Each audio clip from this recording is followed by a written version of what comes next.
नमस्कार। उत्तराखंड की खास खबरें देख रहे हैं आप सब। मैं हूं आपके साथ साहिल केरनी। उत्तराखंड के खटीमा में अखिल भारतीय शिक्षा समागम के तहत एक खास कार्यक्रम आयोजित हुआ।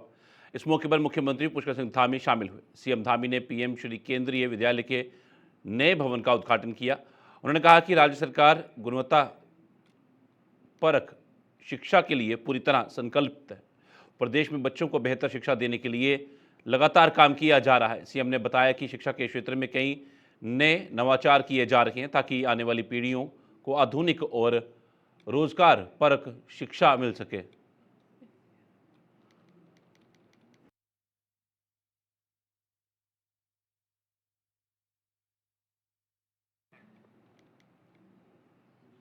नाबालिग बेटी के यौन शोषण मामले में फंसी पूर्व भाजपा नेत्री और उसके प्रेमी सुमित पटवाल को कोर्ट ने 3 दिन की पुलिस रिमांड पर भेज दिया है।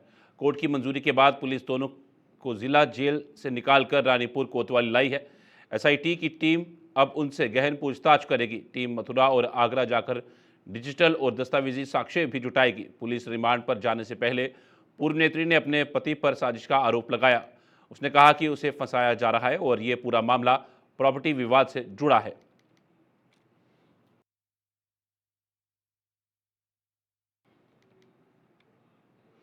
उत्तराखंड में 19 अगस्त से विधानसभा का मानसून सत्र शुरू हो रहा है, लेकिन सरकार के सामने एक अहम सवाल खड़ा है।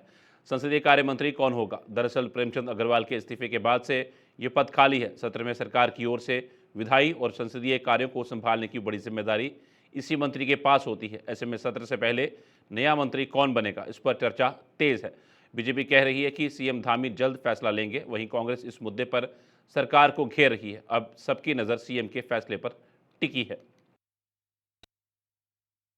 देखिए बिल्कुल जिस तरीके से संसदीय कार्य मंत्री का जो पद है वो अभी भी रिक्त है और जो है सदन जो है आहूत होने वाला है 19 तारीख से। तो मुझे लगता है कि ये बड़ा गंभीर विषय है और सरकार को इस पर ध्यान देना चाहिए कि सदन आहूत होने वाला है, संसदीय कार्य मंत्री आपके पास है नहीं जिसके ऊपर जिम्मेदारी होती है सदन किस तरीके से आहूत होना है, प्रश्नकाल से लेकर के सारी जो जिम्मेदारियां होती है वो उसी की होती है। तो मुझे लगता है कि धामी जी एक्चुअली बड़ी असमंजस की स्थिति में है आज के वक्त की किसको मंत्रिमंडल में ले और किसको ना ले, क्योंकि हर जगह तो भारतीय जनता पार्टी जो है धड़ों में गुटों में बटी हुई है। तो ऐसा ना हो कि किसी को मंत्री बना दे और वो फिर तीरथ सिंह जी के ग्रुप का निकल जाए या त्रिवेंद्र सिंह जी के ग्रुप का निकल जाए। तो भारतीय जनता पार्टी आप देखिए 3.5 साल होने वाले हैं, हो चुके हैं पूरे के पूरे, और उस पर अपना जो है मंत्रिमंडल विस्तार नहीं कर पा रही है। और ये बात करते हैं प्रदेश के विकास की, क्योंकि जब तक आप मंत्रिमंडल विस्तार नहीं करेंगे, विभागों को मंत्रियों को देने का कार्य नहीं करेंगे, तो विकास को तो वैसे भी आप विकास की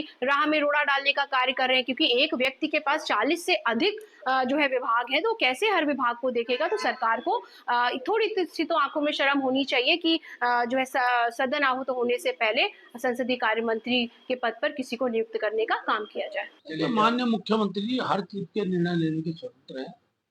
सदन की कार्रवाई अभी 1 माह शेष है। बहुत जल्दी माननीय मुख्यमंत्री जी कौन से कार्य मंत्री होंगे उसकी विधिवत में घोषणा करेंगे। हाँ, ये बड़ी बात है, इस बार का सत्र ग्रीष्मकाल राजधानी ग्यारहवीं में होने जा रहा है। उत्तराखंड पंचायत चुनाव के दूसरे चरण का मतदान शांतिपूर्ण ढंग से संपन्न हुआ है। अब 31 जुलाई को मतगणना की जाएगी, जिसके लिए राज्य निर्वाचन आयोग तैयारियों में जुटा है। पंचायत चुनाव 2 चरणों में हुए। पहला चरण 24 जुलाई और दूसरा 28 जुलाई को हुआ। पहले चरण में 68% और दूसरे चरण में 70% मतदान दर्ज किया गया। राज्य निर्वाचन आयोग के सचिव राहुल गोयल ने बताया कि मतदाताओं में पंचायत चुनाव को लेकर जबरदस्त उत्साह देखा गया है। उन्होंने शांतिपूर्ण मतदान के लिए मतदाताओं और प्रशासन का आभार भी जताया। प्रथम को अवगत कराना चाहूँगा, जो हमारे त्रिस्तरीय सामान्य निर्वाचन 2025 का द्वितीय और अंतिम चरण था वो कल सफलतापूर्वक संपन्न हो चुका है, शांतिपूर्ण तरीके से हुआ है। और इसमें जो है 10 जनपदों के अंतर्गत 40 विकास खंड जो हैं इनसे संबंधित सभी ग्राम पंचायतों में स्थापित जितने हमारे मतगणना स्थल थे उसमें प्रातः 8 बजे सकुशल जो है मतदान की प्रक्रिया शुरू हुई थी। और इसके समग्र रूप से जो है प्रारंभिक आकलन के अनुसार 70% जो है हमारा मतदाताओं ने अपने मताधिकार का प्रयोग किया है। और अगर हम इसको पुरुष और महिला में अगर करते हैं बाइफरकेट तो 65.5% जो है पुरुष मतदाताओं की पार्टिसिपेशन रहा। 74.5% हमारा महिला मतदाता इसमें शामिल रहे हैं। और ये भी देखने में आया कि जो है पोलिंग परसेंटेज अगर हम देखें वर्षा काल को देखते हुए तो बहुत ही अच्छा आया है हमारा। और ये चीज़ ये भी दर्शाती है कि जो हमारी आम मतदाता जनता है उनका अभी लोकतंत्र में इस उत्साह में वो गहरा विश्वास है और उनके द्वारा बढ़ चढ़कर जो है इसमें प्रतिभाग किया गया है। आयोग की ओर से सभी मतदाताओं द्वारा दिखाया गया ये उत्साह अत्यंत प्रशंसनीय भी है।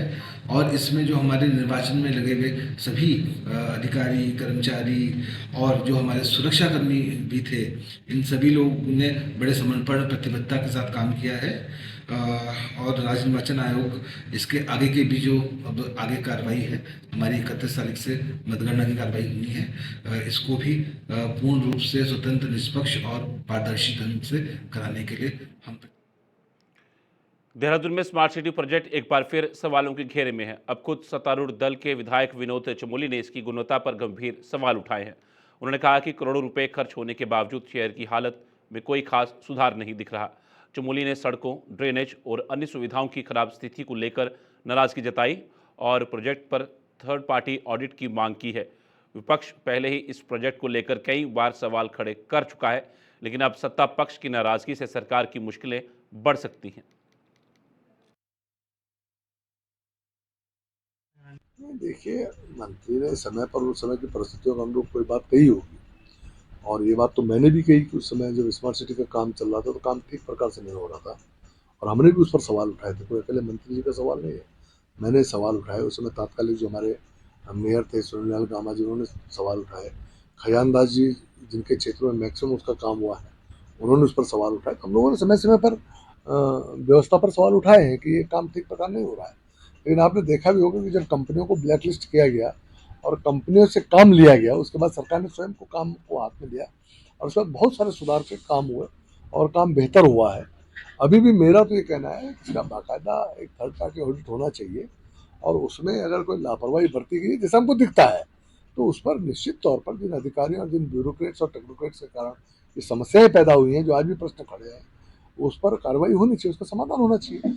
इसमें या तो कोई बड़ी जांच बैठे या थर्ड पार्टी ऑडिट में क्या निकल कर आता है उसके अनुसार फिर आगे निर्णय होना चाहिए, ऐसा मेरा मानना है।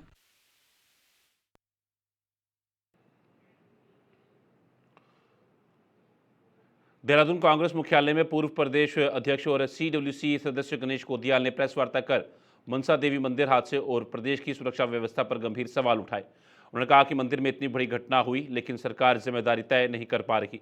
कोदियाल ने हादसे की मजिस्ट्रियल जांच को नाकाफी बताया और हाईकोर्ट के सिटिंग जज की अध्यक्षता में जांच की मांग की। उन्होंने कहा कि चारधाम यात्रा, अर्धकुंभ और नंदा देवी राज यात्रा जैसे बड़े आयोजनों को देखते हुए सरकार को सुरक्षा योजना सार्वजनिक करनी चाहिए ताकि विपक्ष भी सुझाव दे सके। मैंने बहुत बड़ी चिंता जाहिर की और समय पर कर दी है, वो कर दी है आगे आने वाले अर्धकुंभ के लिए और नंदा देवी राजजात के लिए। सरकार विपक्ष को विरोधी न समझे, हम रचनात्मक विपक्ष हैं और हो सकता है कि हमारे पास भी इस चीज़ को या तमाम समस्याओं के निराकरण के लिए कोई योजना हो, तो सरकार को खुले मन से सबको बुलाना चाहिए कि भाई क्या हो सकता है। ये 8 लोगों ने जान दे दी, 8 लोगों की जान बहुत महत्वपूर्ण और मतलब बहुत, उस जान को उन्हें वापस नहीं लाया जा सकता। लेकिन ये हमारे लिए एक सबक भी है कि हम आगे अर्धकुंभ को कैसे उसका निष्पादन ठीक तरह से करें, हम कैसे नंदा देवी राजजात यात्रा को बाधा रहित, बाधा न हो, कोई दिक्कत ना आए, इस तरह कैसे पूर्ण करें। ये हमारे लिए सबक लेने का समय है। ये सिर्फ एक मजिस्ट्रेट जांच से पूरा नहीं होगा, पहले इनके कारणों की तह तक जाना पड़ेगा कि ये भगदड़ हुई क्यों, और ये तभी सामने आ सकता है जब वरिष्ठ स्तर की जांच है। ये मजिस्ट्रेट स्तर की जांच, डीएम ने कहा एसडीएम को, एसडीएम ने कहा तहसीलदार को, एसडीएम ने कहा तहसीलदार को, तहसीलदार ने कहा कानूनगो को, और बस वो एसडीएम को वो जांच हो गई। तो ये जांच खाना पूर्ति वाली जांच। राज्य आंदोलनकारियों के हित में सरकार लगातार प्रयास कर रही है। ध्वजाधारी राज्य मंत्री सुभाष बर्थवाल ने बताया कि राज्य आंदोलनकारी सम्मान परिषद को सक्रिय करने के लिए कई कदम उठाए गए हैं। सचिवालय में हुई बैठक में आंदोलनकारियों और उनके परिवारों के कल्याण के लिए कार्य योजना तैयार की गई है। ये योजना मुख्यमंत्री पुष्कर सिंह धामी को सौंपी गई है। बर्थवाल ने सीएम से राज्य आंदोलनकारी कल्याण निगम की स्थापना का भी सुझाव दिया है, जो उपनल की तर्ज पर काम करेगा। इसका उद्देश्य आंदोलनकारियों और उनके परिवारों को लाभ पहुंचाना है। देखिए, राज्य आंदोलनकारी सम्मान परिषद जो राज्य के तमाम आंदोलनकारियों के कल्याणार्थ उसका जो है निर्माण किया गया है। जब से मुझे जो है दायित्व मिला है, मैंने प्रयास किया है कि उसको आंदोलनकारियों के हित में गतिमान किया जाए, और इसी निमित्त एक वृहद बैठक जो है सचिवालय के अंदर मैंने जो है आहूत करवाई थी गृह सचिव की अध्यक्षता में, जिसमें करीब 14 बिंदुओं के ऊपर जो है उसमें चर्चा हुई। बहुत सारे बिंदु थे, जैसे चिन्हीकरण का के संदर्भ में बहुत सारे आंदोलनकारी जो रह गए उनके पुनः जो है चिन्हीकरण की प्रक्रिया शुरू हो। सम्मान पेंशन की बढ़ोतरी थी, 10% क्षैतिज आरक्षण जो प्रभावशाली तरीके से नहीं इम्पोज हो पा रहा है, उसको किस तरह प्रभावशाली तरीके से हम जो है उसको धरातल पर उतारें। तो इस तरह के तमाम बिंदुओं पर चर्चा हुई, और इसके साथ साथ आंदोलनकारियों और उनके परिजनों के हितार्थ एक कार्य योजना जो है हमने माननीय मुख्यमंत्री जी के सामने भी रखी है। राज्य आंदोलनकारी कल्याण निगम के नाम से एक निगम जो उपनल की तर्ज पर जो है स्थापित करने का आग्रह राज्य आंदोलनकारियों के लिए हमने माननीय मुख्यमंत्री जी से किया है, जिसके तहत हम सर्विसेज की आउटसोर्स भी कर सकते हैं। इसके तहत वह कल्याण निगम जो है विकास संबंधी कामों में आंदोलनकारियों और उनके आश्रितों को रोजगार सृजित करने का काम भी करेगा। इसके अलावा जो आंदोलनकारी कोऑपरेटिव फेडरेशन के नाम से सहकारिता विभाग के अंदर हम लोगों ने जो है जो सहकारिता मंत्री हैं उनसे आग्रह किया कि इस तरह का फेडरेशन जो है वो निर्मित किया जाए। उस फेडरेशन के तहत भी आंदोलनकारियों को काम के अवसर प्राप्त हों, रोजगार के अवसर प्राप्त हों, आंदोलनकारियों को प्राप्त हों, उनके आश्रितों को प्राप्त हों। तो कुल मिलाकर सरकार से सीधे लाभ और अप्रत्यक्ष रूप से लाभ दिलाने का प्रयास राज्य आंदोलनकारी कल्याण परिषद कर रही है। भविष्य में भी प्रयास हम लोग करते रहेंगे, और मुझे लगता है कि इस सारा जो एक्सरसाइज हो रही है इसका सुपरिणाम जल्दी ही हम सभी लोगों को देखने के लिए मिलेगा। पर्यटन नगरी मसूरी में नाग पंचमी का पर्व श्रद्धा और उल्लास के साथ मनाया गया। ग्राम सभा भट्टा क्यारकुली स्थित प्राचीन नाग देवता मंदिर में विशाल मेले और भंडारे का आयोजन हुआ, जहां दूर दराज से आए श्रद्धालुओं ने नाग देवता का आशीर्वाद लिया। ढोल धमाओं की थाप पर भक्तों में खास उत्साह देखने को मिला। मंदिर समिति के अनुसार यहां मांगी गई मनोकामनाएं पूरी होती हैं। नाग देवता पर दूध और जलाभिषेक भी किया गया। इस मौके पर समिति सदस्यों ने मंदिर की ऐतिहासिक मान्यता साझा की। मसूरी से लगे अन्य गांवों में भी नाग पंचमी लोक पर्व के रूप में मनाई गई। और इस मंदिर के बारे में आप पूछ रहे हो मेरे से, मंदिर के बारे में ये कहना चाहता हूँ यहाँ पर कि एक वो पहले हमारे बुजुर्ग कई साल हो गए, मेरे ख्याल से 500 साल हो गए, यहाँ पर कोई गाय आई थी यहाँ पर, एक उसमें जो है पत्थर पे वो शाम को दूध डाल देती थी, और उसके बाद घर में जाके किसी ने देखा होगा भट्टे के गाँव वालों ने, ये गाय जो है खाली आती है यहाँ से दूध कहाँ डालती है, कौन पिलाता है इसको। एक दिन देख लिया भाई जो है यहाँ पर गाय पत्थर को इसलिए जो है उस पत्थर को हम वो मान के नाग देवता मान के, तो नाग देवता का होता है, इसका भोग तो नाग देवता का भोग दूधी है, तो यहाँ नाग देवता का वो हो गया, नाग देवता का उन्होंने मंदिर बना दिया, रखती है, तो ये चला आ रहा है।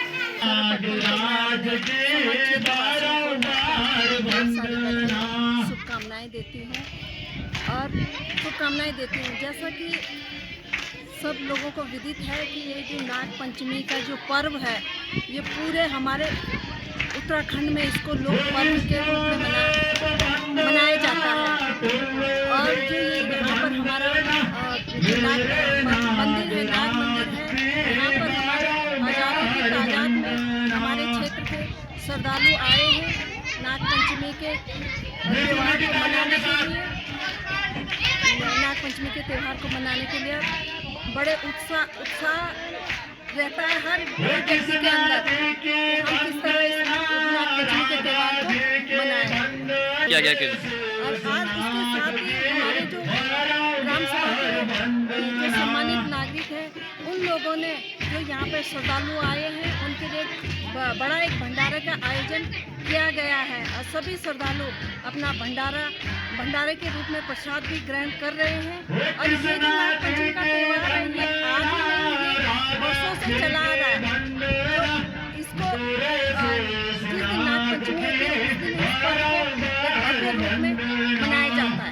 देखिए, मंदिर की तो बहुत ज़्यादा मान्यता है। मंदिर की मान्यता जो है बहुत बड़े क्षेत्र में फैली हुई है और यहाँ पर बहुत दूर इलाके से लोग आते हैं। मुख्य रूप से जो समिति जो यहाँ पे करवाती है, क्यारकुली भट्टा की समिति जो करवाती है जो कार्यक्रम है, और मसूरी क्षेत्र से, देहरादून क्षेत्र से आप आश्चर्यचकित होंगे कि इवन हरियाणा पंजाब साइड से भी कुछ लोग यहाँ पे जरूर आते हैं। हर साल जो नाग देवता मंदिर समिति है वो नाग पंचमी का जो कार्यक्रम है वो आयोजित करती है। उसके साथ 7 दिन भगवत का भी आयोजन होता है। ये 16 साल से चलता हुआ आ रहा है, तो हमारा 16वां साल का है जो ये श्रीमद् भागवत का जो कथा है।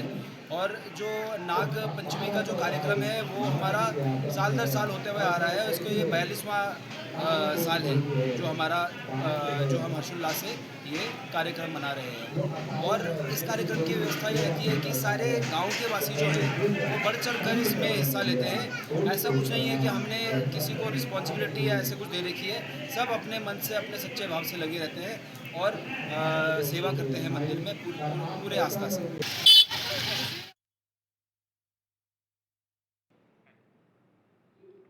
हरिद्वार के मनसा देवी मंदिर में भगदड़ की घटना के बाद आईजी गढ़वाल राजीव स्वरूप ने पूरे रेंज के धार्मिक स्थलों की सुरक्षा को लेकर सख्त निर्देश दिए हैं। उन्होंने कहा है कि हर 15 दिन में धार्मिक स्थलों पर सुरक्षा ऑडिट किया जाए और समय समय पर मॉक ड्रिल भी कराई जाए। सभी 7 जिलों के पुलिस प्रभारियों को भीड़ नियंत्रण के लिए SOP तैयार करने और हर स्थल पर कम से कम एक सब इंस्पेक्टर तैनात करने के निर्देश दिए गए हैं। उन्होंने बिजली, अग्नि सुरक्षा और इंटेलिजेंस तंत्र को भी सक्रिय रखने पर जोर दिया है।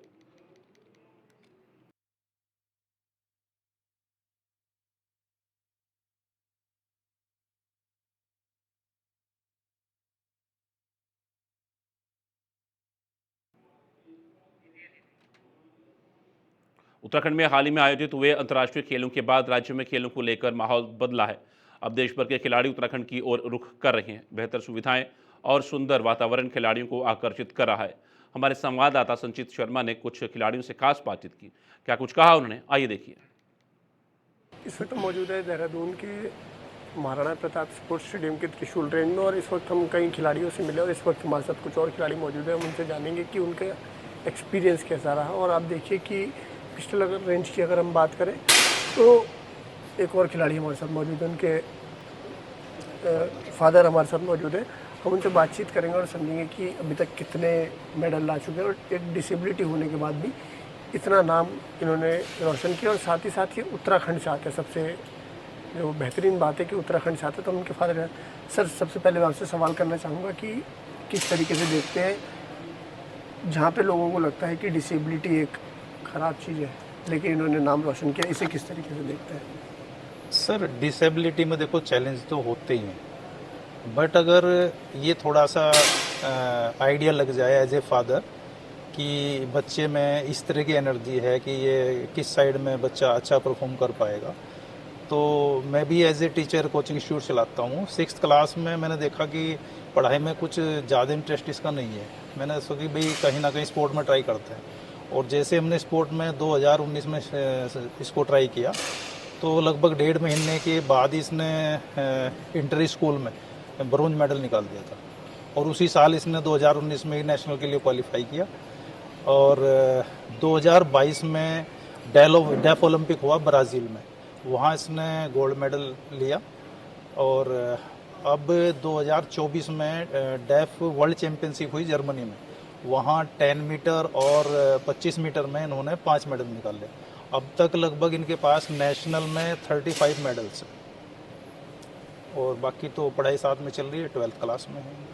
बिल्कुल, देखिए 2 दर्जन से भी अधिक मेडल लाना कोई आम बात नहीं है, लेकिन सर एक बात कहें कि प्रेरणा कहाँ से मिली सबसे पहले इनको, और दूसरा अगर हम बात करें राज्य सरकार की तो उससे कितना प्रोत्साहन आप लोगों को मिला?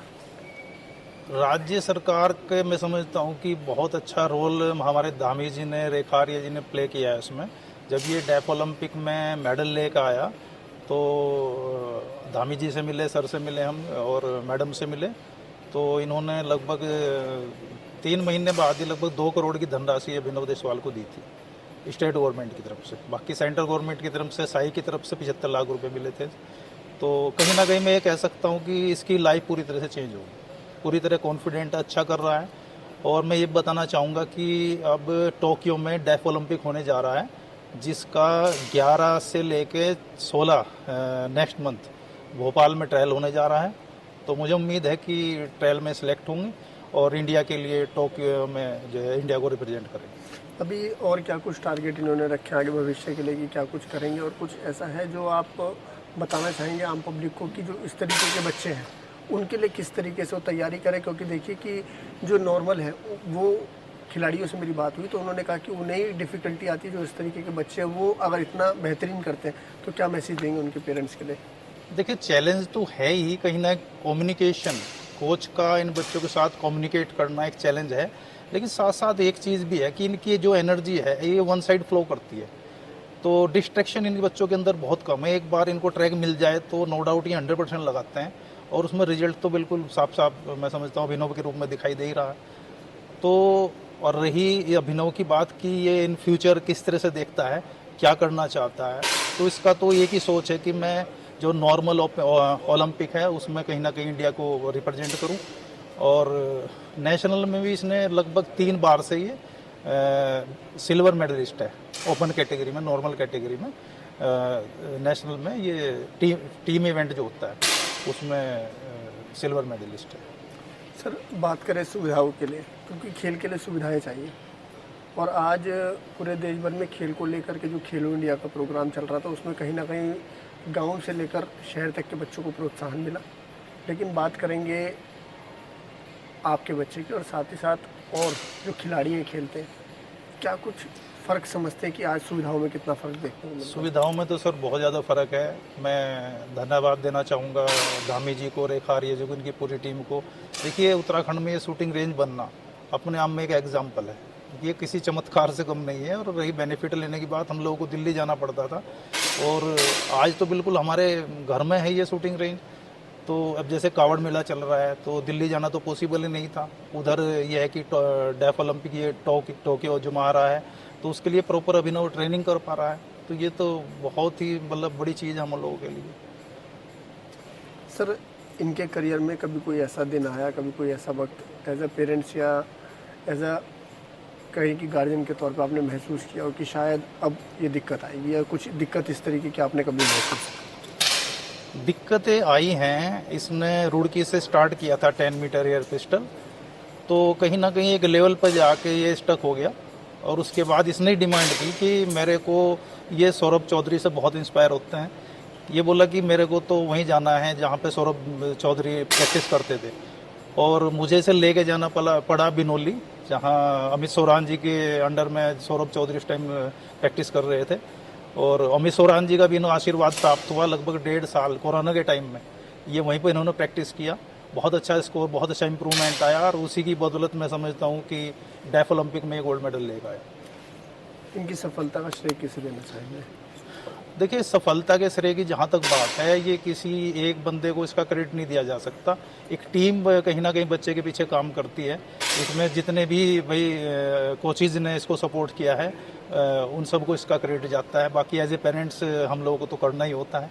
और लास्ट में जो हमारी गवर्नमेंट ने किया, उत्तराखंड गवर्नमेंट ने किया, वो काबिल तारीफ। बिल्कुल, देखिए, बात राज्य सरकार की करें तो लगातार जिस तरीके से सुविधाएं राज्य सरकार ने डेवलप की है उसको लेकर के जो पेरेंट्स हैं वो कहीं ना कहीं खुश नज़र आते हैं। उन्होंने कहा कि खिलाड़ियों के प्रोत्साहन के लिए राज्य सरकार ने काम किया है और निश्चित तौर पे आने वाले में भविष्य के जो खिलाड़ी होंगे उनको सुविधाओं को और बेहतर करने का काम राज्य सरकार करने जा रही है। लेकिन देशवाल जी की बात करें, जो इस तरीके की डिसेबिलिटी के बाद भी इस तरीके का जो प्रदर्शन करते हैं वो काबिल तारीफ है और वो कहीं ना कहीं और इस तरीके के बच्चों के लिए एक प्रेरणा स्रोत है। कैमरा पर्सन वीरेंद्र थपलियाल के साथ के लिए देहरादून से संचित।